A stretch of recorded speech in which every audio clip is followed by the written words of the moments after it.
So, guten Tag and good afternoon. We have just finished the video conference of the European Affairs Ministers. The ministers have addressed a number of important issues like the EU-UK negotiations and the preparation of the European Council. And State Minister Roth and Vice President Sefcovic will now debrief you on the outcomes. And now, without further ado, State Minister, you have the floor. Herr Roth, Sie haben das Wort. Vielen Dank. Good afternoon, everybody, and thank you so much to Sebastian, dear Vice President Maros.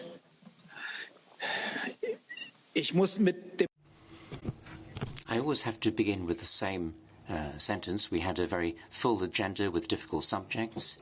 So this was the conducting thread through all the council meetings during the German presidency. And this was true of what is provisionally our last meeting this year in this format.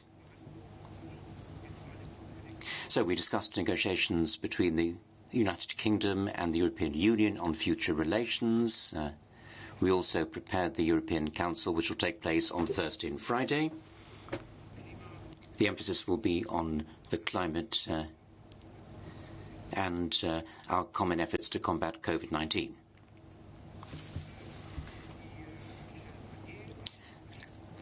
I'd like to thank Michel Barnier, our chief negotiator, and the Vice President Maros Sefcovic. We were apprised of the current state of play. As you all know, there is no substantial progress. As before, there are fundamental disagreements. The level playing field, governance, and fisheries. The only thing that's new is this. The President of the European Commission, Ursula von der Leyen, and the UK Prime Minister, Boris Johnson, will be meeting in the next few days in order to attempt once again to agree on the key subjects, to bridge the gap, to reach an agreement. Will this succeed, ladies and gentlemen?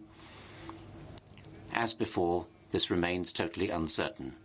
But today, we emphasized once again that, of course, all 27 member states of the European Union want an agreement, but not at any cost. And we all know what the cost would be for the European Union and its member states. And the sound has been cut off.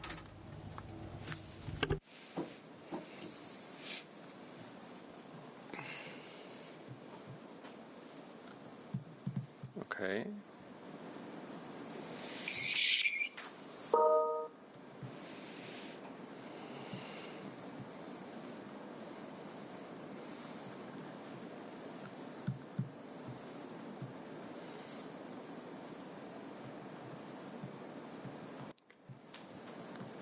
I just speak to the technician.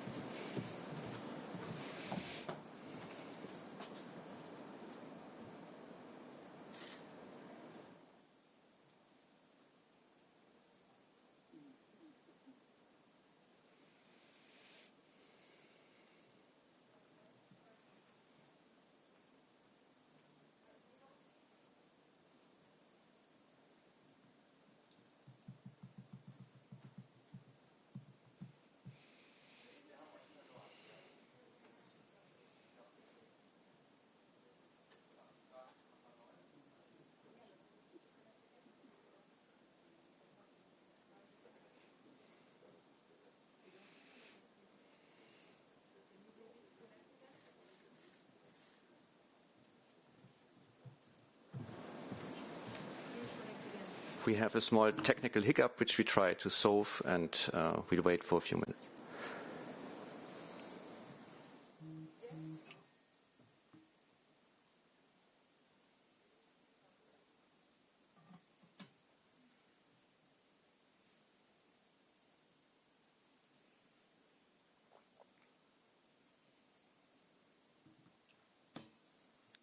They will try to connect again. Yeah, today it was also really struggling.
they are trying to connect. Yeah, no problem.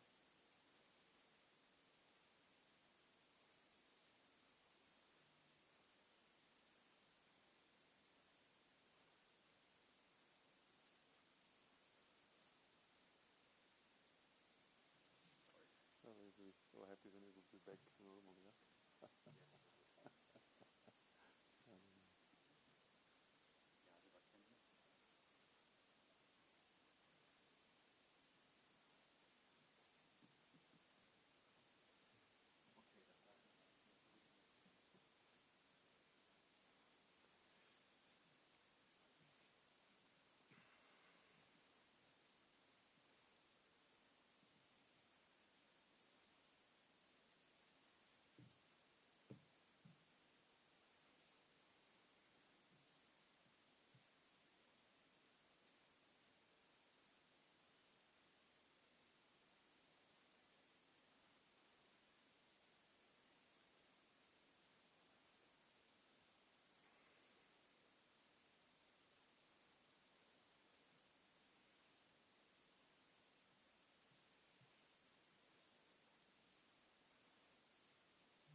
Our colleagues in Germany are trying to reconnect again, and we should be ready in a few minutes.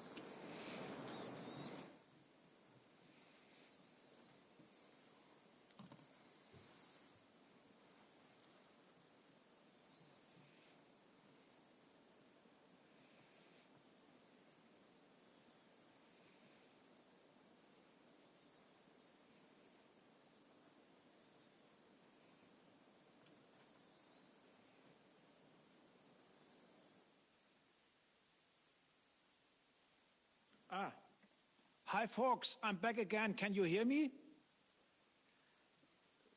State Minister, we can hear you, but we can't see you yet. Jan and Now we can Maros, see you. I'm so sorry. Sebastian, kannst du mir mal sagen, bis wann? Can you tell me what stage I'd got to? Should I start from the beginning? Wir waren da, wo Sie sich zu Michel Barnier und You were talking about Michel Barnier. You were thanking Michel Barnier.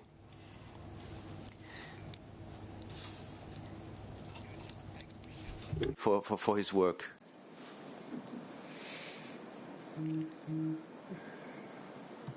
Okay, they can't hear us apparently.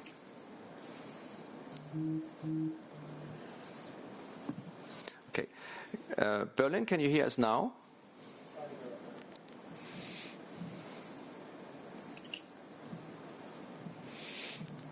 Okay, this is the bad connection day. Yes.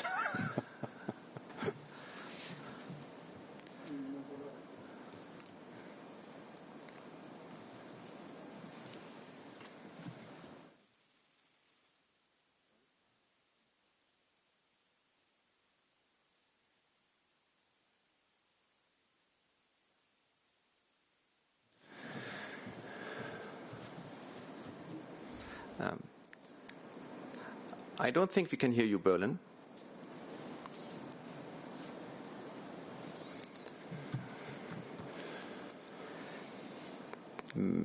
I don't know, maybe we have to...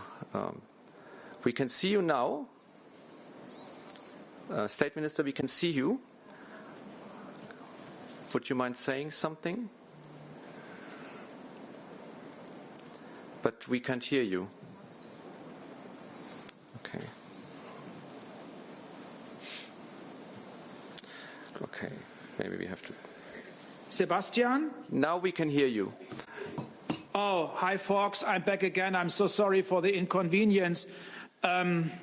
We have some technical problems. Be patient. Okay. Jetzt weiß ich nicht genau. I don't know exactly until when you could hear me, Sebastian.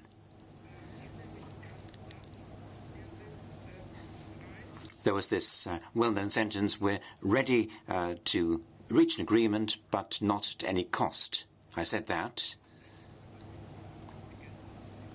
I'm afraid. Okay, maybe we have to simply try to solve the issues we have, the technical issues, and then restart in a few minutes. Please bear with us and wait until we have settled the technical problems that seem to exist between Berlin and Brussels. Thank you.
So, we give it another try.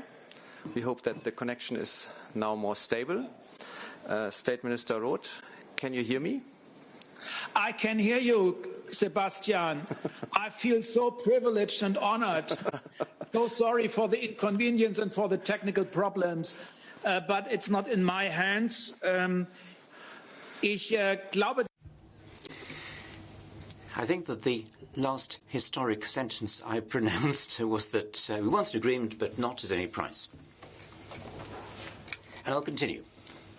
Maros, thank you very much for your immense patience.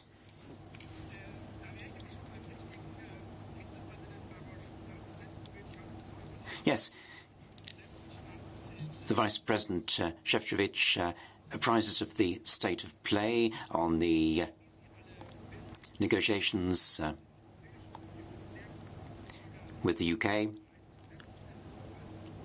We are deeply concerned about the Internal Market Bill and the Taxation Bill. These two bills infringe fundamental aspects of the Withdrawal Agreement, and therefore they flout international law.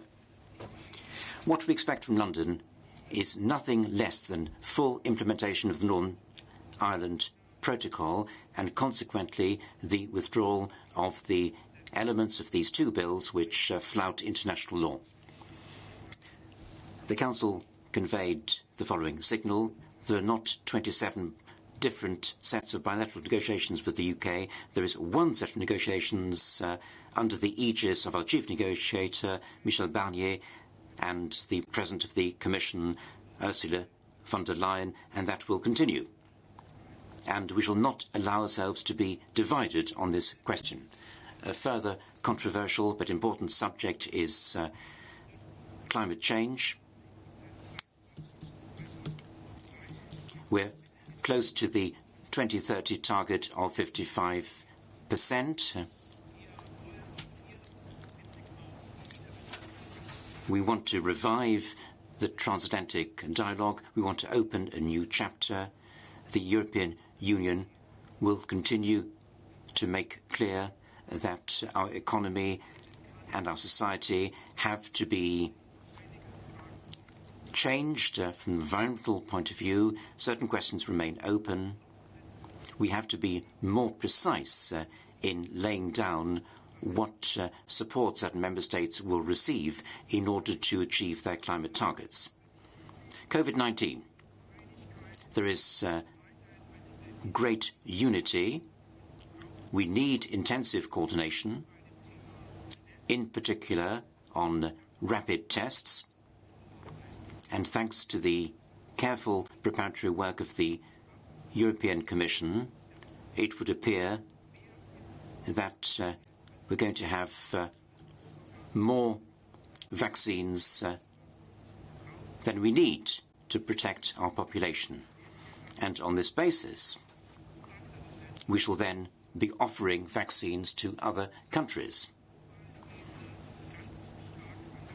Globally speaking, we've entered into a strong commitment. There is the Vaccination Alliance, COVAX.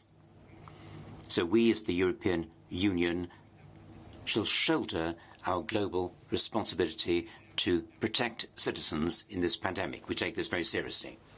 Over and above that, there are also other fundamental subjects. Enlargement.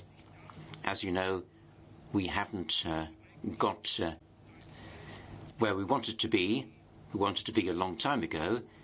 That is, embarking on accession negotiations with North Macedonia and Albania.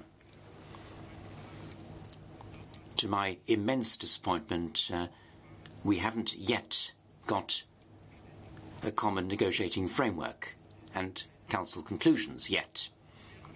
That is a bitter blow to our Western Balkans policy, the aim of which is to foster peace, stability and democracy in the Western Balkans.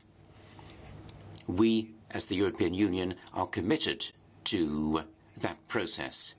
We hope that in the next few days, or the latest during the Portuguese presidency, we hope that the necessary breakthrough can be achieved,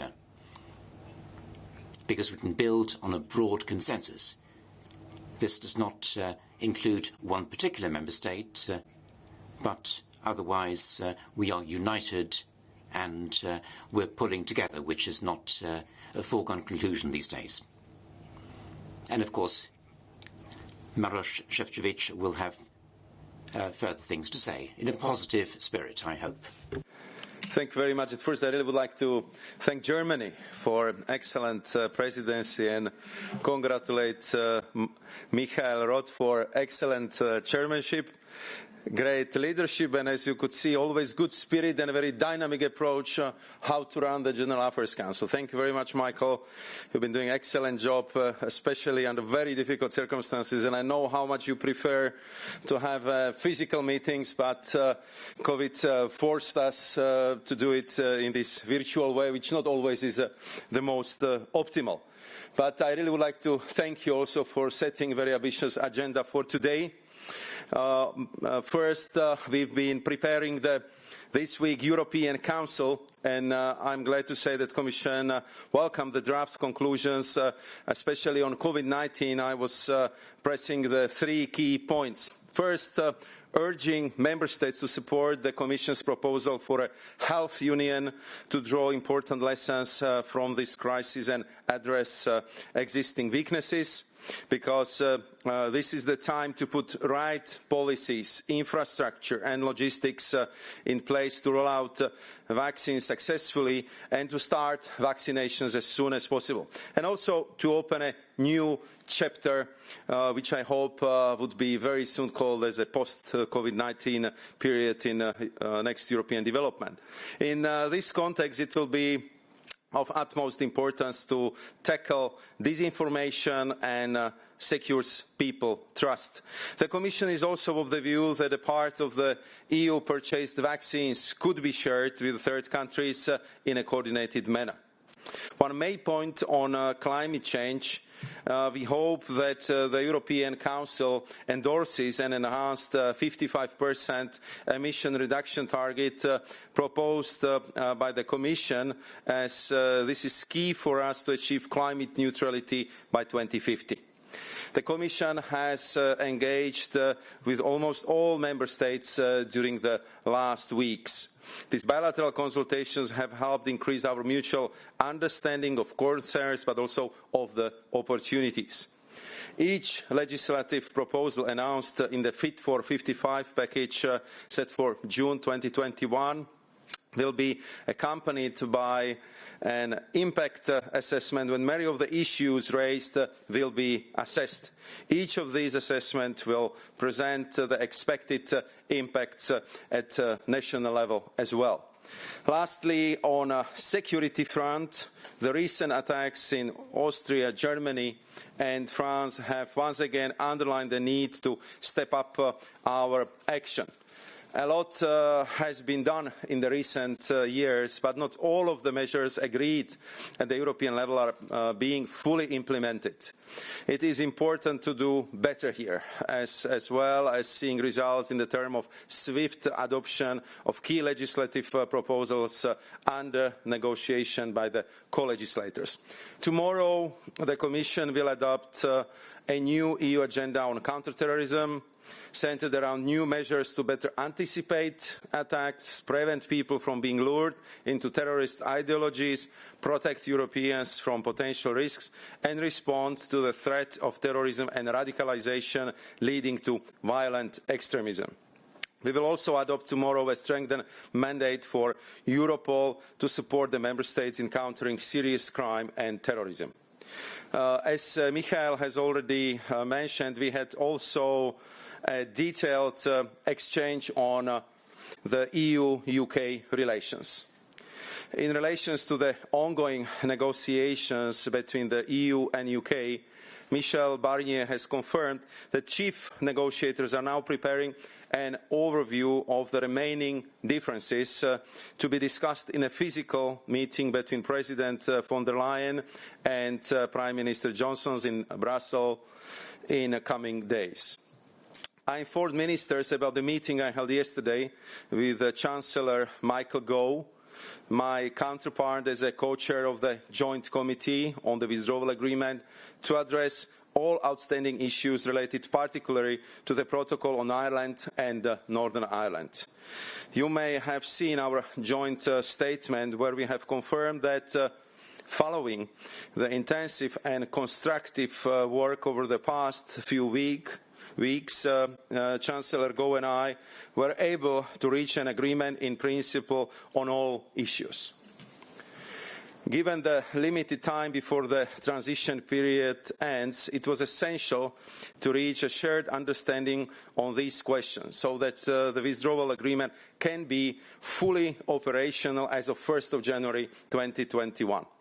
Our objective has been clear all along: to protect the Good Friday Belfast Agreement, maintain peace, stability and prosperity on the island of Ireland, and preserve the integrity of the EU's single market. I particularly welcome that, as stated in our joint statement, in view of these mutually agreed solutions, the UK will withdraw clauses 44, 45 and 47 of the UK Internal Market Bill and not introduce any similar provisions in the Taxation Bill.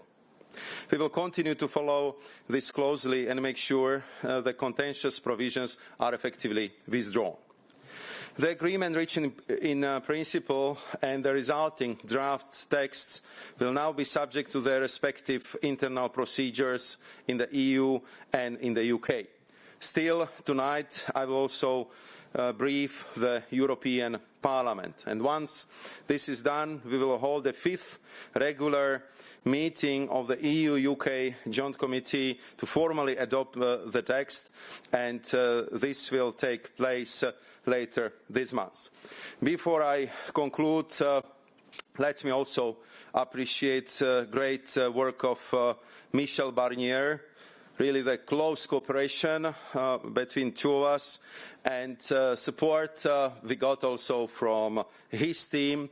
We know how important work he's doing, and I believe that our common effort definitely in the yesterday negotiations brought us a very positive result. Thank you. Okay. Thank you, Mr. Vice President. We now turn to the questions and answers part of this press briefing. We already see quite a high number of questions, quite a high number of blue hands that are raised. I'm afraid we will not be able to give all of you the floor, but those who are given the floor, please switch on your video and please tell us your name and the media you're working for, and please let us also know to whom you're directing your question, whether it's to State Minister Roth, whether it's to Vice President Sefcovic, or both of them. So thank you for this. And then let's start right away. Erisa Zikai by ABC News, you have the floor.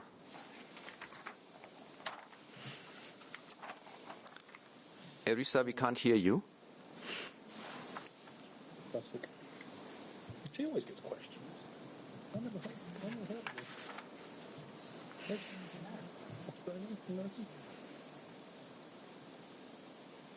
We still can't hear you, Erisa. Give it a last try, otherwise we'll... Okay, then I propose we go on to Tanya Milewska from the Macedonian news agency. Tanya, you have the floor. Yes. Hi, do you hear me? Yes, we can hear you. Okay, Tanya Milewska from the Macedonian news agency. The question is on North Macedonia for Mr. Roth, but also for Mr. Sefcovic. So we are now at a stalemate with North Macedonia. What Bulgaria is asking is not acceptable for the Macedonian side. It's been 15 years almost for North Macedonia. So we're coming at a place where I want to ask you if you have some other creative proposals for North Macedonia to continue the EU reform process without having to compromise on issues that it cannot compromise on and that Bulgaria is asking. So some kind of, is there a possibility of some kind of other strategic partnership for North Macedonia? And also I would like to know if there are any news on the Frontex front that Bulgaria is also blocking. Thank you. Okay. State Minister, would you want to start? Ich bin etwas überrascht über die Aussage. I'm somewhat surprised about that comment. I think there's been fundamental change over the past 15 years, and North Macedonia is on the path towards European Union membership. I think they have made big strides. That historic friendship agreement with Bulgaria dating back to 2017, and also the RISPA agreement, where it was possible to put an end to 3 decades of conflict with Greece. So I think we honour that and we recognise that, not just us but the Commission as well. That, in fact, is why the Commission has proposed this commencement of accession negotiations. We made a breakthrough in March, and it's no longer about if, it's a question of when we would formally open the negotiating chapters in the context of a negotiating conference. So again, I would like to signal a bit of optimism, because there is it's a single country, one country only, who was not able to agree to the negotiation framework, and that framework has to be agreed to by the 27 member states and also the country concerned, in this case North Macedonia. Now, I'm fairly sure, that our partners in Skopje will not be discouraged. Now, it wasn't possible to take a decision now, but I think we will push the political process forward, and next year, as quickly as possible, we hopefully will be able to make a breakthrough and reach an agreement. So there's absolutely no need to have a plan B for the accession perspective for North Macedonia.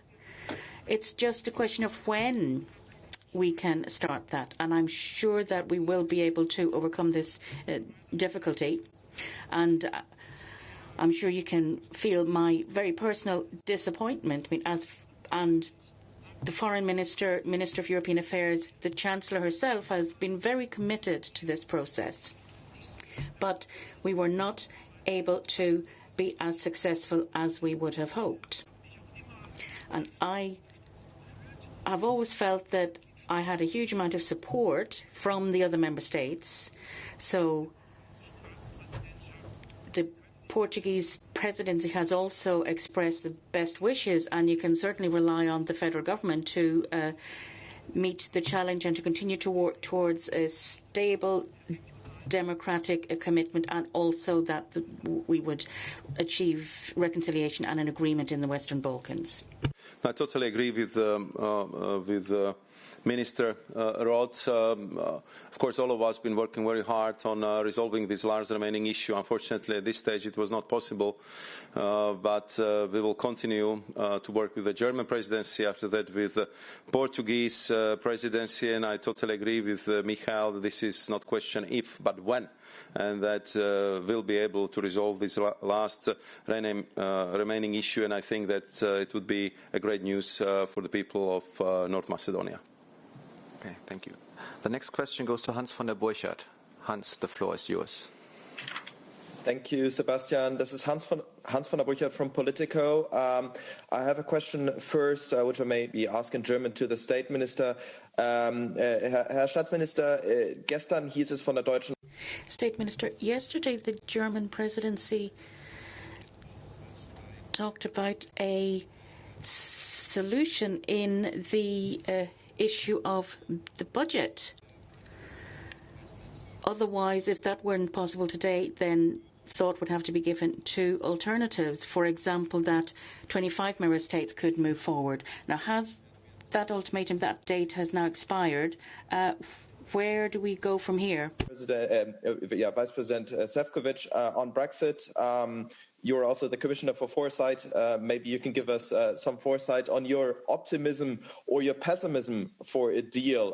Also, after you have spoken to Chancellor Gove, do you see any realistic scenario where this could still yield in the next days to a result, or are you rather pessimistic at this stage? Thank you. Okay. State Minister Roth, do you want to start? Am Beginn unserer Ratspräsidentschaft im At the beginning of our presidency in July, there was a clear signal sent out, and that was that we wanted to move out of this crisis with solidarity and together. And we recognised the European Union as a community, and we wanted to support and defend that community. Now, and the German presidency is committed to continue to work in that manner right up until the end, until midnight on the 31st of December. This is a decisive week, and I think it requires something of all of us. Behind the scenes, we are endeavouring to find a solution that all 27 member states could agree to. You all know the backdrop of the decision-making process in the European Parliament and also the situation in various member states and the rule of law. I mean, we are working on a solution. I think we're all aware of our responsibility, our joint responsibility. There are many who, when it comes to the economic and social impact of the pandemic, I think all 27, together with the support of the EU institutions, have made a commitment. We've made promises, and we want to keep those promises. So I would ask for your understanding that at this point in time, and over the coming days, we do not want to leave any stone unturned when it comes to finding a solution, and I think you can all rely on that, I reassure you. I really would like to thank Hans to remind us about the foresight, and I think the best way to use it is to make sure that we would prepare for the future and for being more resilient. But I am optimist by nature, and I always believe that through the negotiations we can resolve all the differences. I can say that yesterday there was a constructive attitude clearly demonstrated by both sides, by the UK Chancellor Michael Gove and also by myself and by our teams, and it was very, very hard work.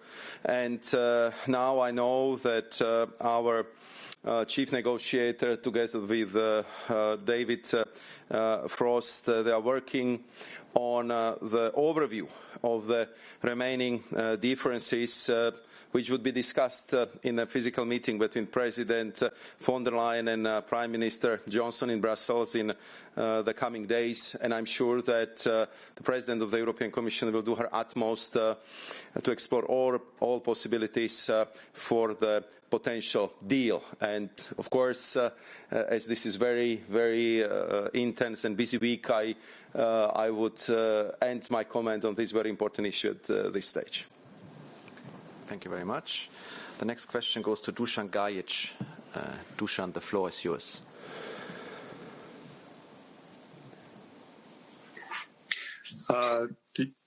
Yes, hello. I hope you can hear me. Dusan Gajic, Radio Television of Serbia. Back to enlargement topic.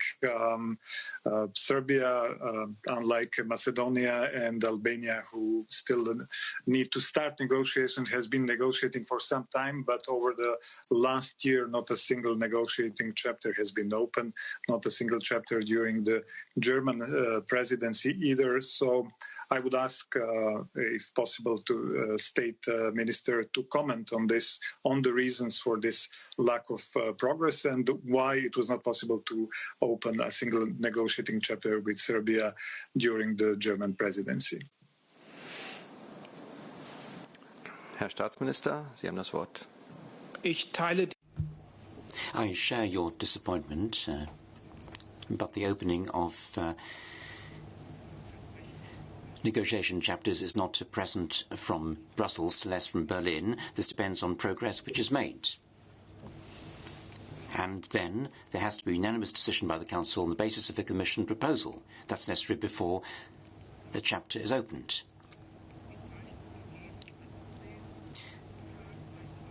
And it was deemed inappropriate to open a new negotiating chapter by the Council. Now, media diversity, stable democracy, regional reconciliation, etc., an independent judiciary, these are examples of the fields in which progress has to be made. And if progress is made, then quite swiftly we shall have new chapters opened. But it's not in our hands. It's above all in the hands of the countries which wish to join. Jelecki from Gazeta Wyborcza. Tomasz, the floor is yours. It's Tomasz Bielecki.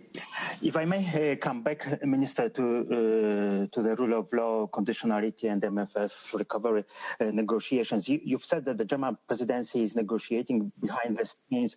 If I may ask just generally, are these negotiations on some possible changes in the conditionality regulation, the project, or are these negotiations about some additional elements to be added to this text? And the second question is the presidency going to trigger the written voting on the regulation, which was tentatively agreed by the Coreper 2 weeks ago, and when the vote could be done? Thank you. Herr Staatsminister. As you all know, not just you, Thomas,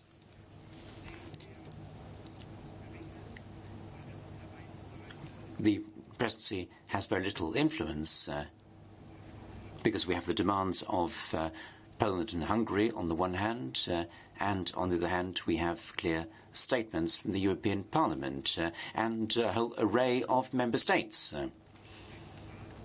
The legal framework, that is the text itself, of the rule of law mechanism or the conditionality mechanism, this should not be opened up again.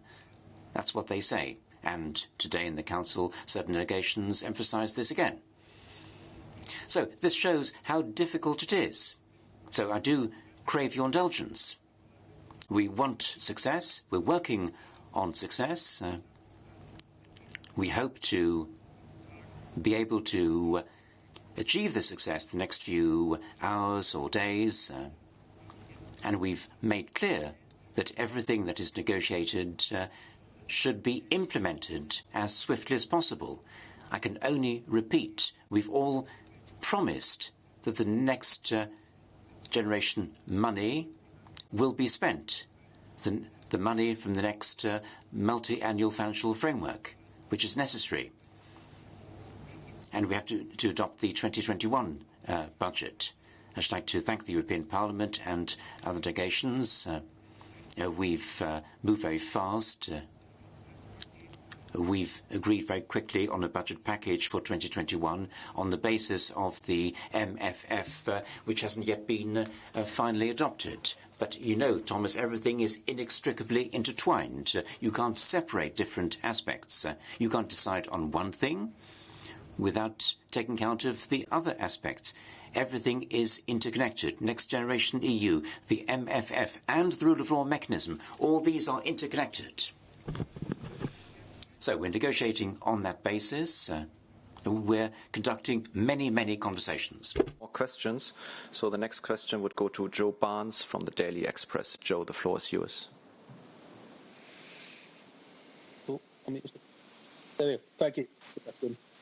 And Joe Barnes from the Daily Express. To Commissioner Sefcovic, I'm wondering if you could fill us in on a few more details on what you and Michael Gove have agreed. Will the EU have official representation in Northern Ireland as part of the agreement next year, as has been previously discussed by both sides? And then to Minister Roth, the trade negotiations between the UK and EU are going on, and one country, to name them, France, has been very vocal that it is planning to use a veto if it doesn't secure everything it wants in the trade agreement. Would Germany ever consider vetoing the trade deal if Ursula von der Leyen and Boris Johnson can come to a political agreement in the next few days? Thank you. Okay. Vice President, would you mind starting? Yes, thank you very much, Joe, for this question. So this negotiations been very, very intense, and I think you would understand that the full details, the first I have to present to my colleagues in the college. I just briefed the Europe ministers, and this evening I'm going to brief the members of the European Parliament, and we have started all our internal procedures for getting it approved by respective bodies in the UK but also in the EU, and then we would proceed with the formal adoption. And I know how sensitive and important this is for everyone, so of course you will be informed once these internal procedures are completed in a full detail, because we need that all these arrangements are properly explained so they can be in full force and efficiently implemented as of 1st of January. The agreement in principle, to give you more details, has been found in the following areas: border control posts or entry points, specifically for checks on animals, plants and derived products. We found a solution on export declaration, on the supply of medicines, supply of chilled meat and other food products to the supermarket, and also we resolved the issue of clarification on the application of the state aid under the terms of protocol. We also reached an agreement in principle with respect to the decisions the Joint Committee has to take before the 1st of January 2021.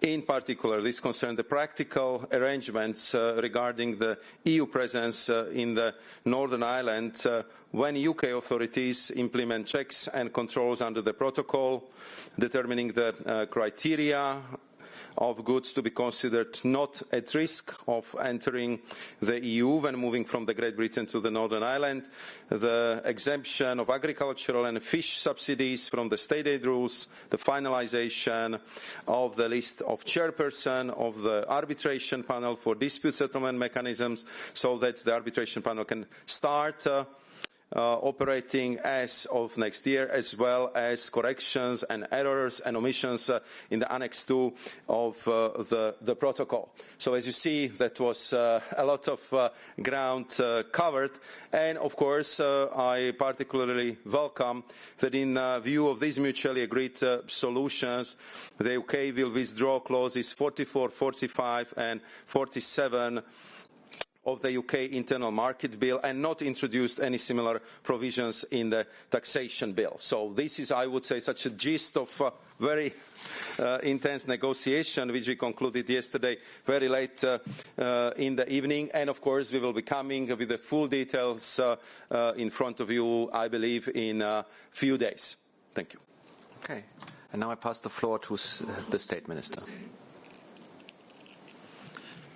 Es hat immer wieder Versuche gegeben in den vergangenen Monaten und auch Jahren, die europäische. In recent months and years, efforts have been made to divide the European Union on the subject of Brexit. That has failed, and this will continue to fail. France hasn't announced a veto. It simply said that all member states have to agree to the deal for the deal to be reached. That's nothing new. That is something which is supported by everybody, and there is, in fact, as I ascertained today, a very broad agreement among the 27 and support for Michel Barnier as chief negotiator.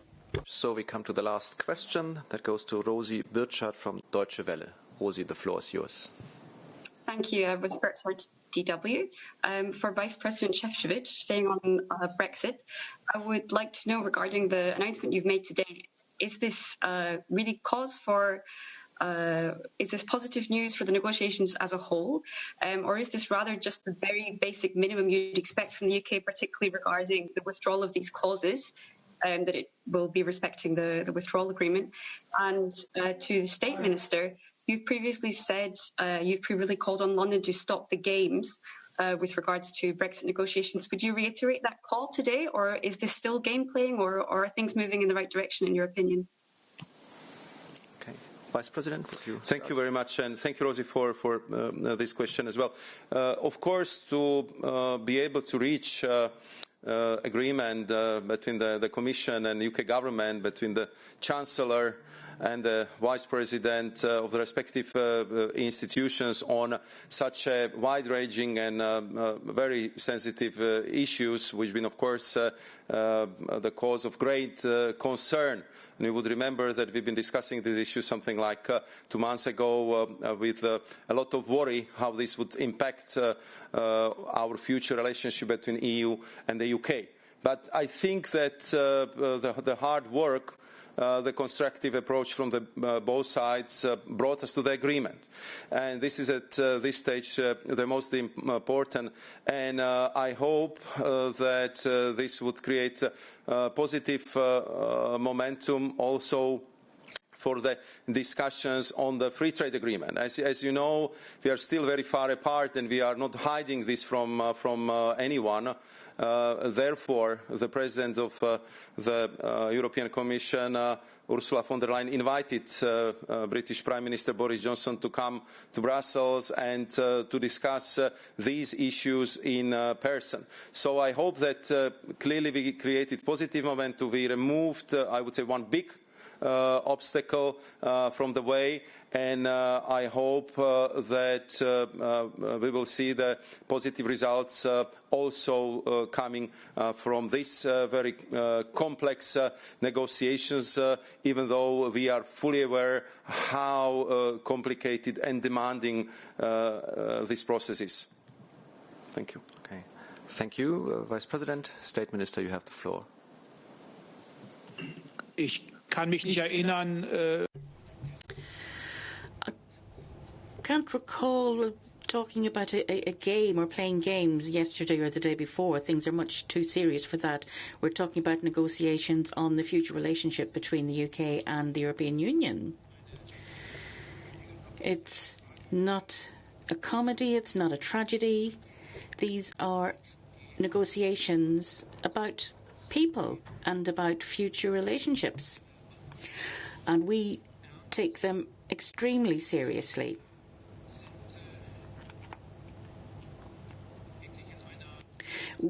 We are really in a very difficult situation. Also because of the timing, everyone knows that. Because the European Parliament, for example, has said that if the negotiations are to be properly concluded and then the whole procedure, that an outcome was needed by the end of November. It's now mid-December. We still don't have an outcome. I mean, our time frame has been known for a long time now, and we've always negotiated in a very open, transparent way, in the interests of people, in the interests of the economy, but also in the interests of the future relationship. So hopefully we will be able to have a successful outcome. The teams on both sides have been working practically 24/7, and I think that deserves our great respect. This conference, thanks to everyone for staying with us, even through the little technical glitches we have experienced during this conference, and thanks to everyone. Thank you, Vice President, thank you, State Minister, and stay healthy and see you all again very soon. Bye. Thank you, Sebastian.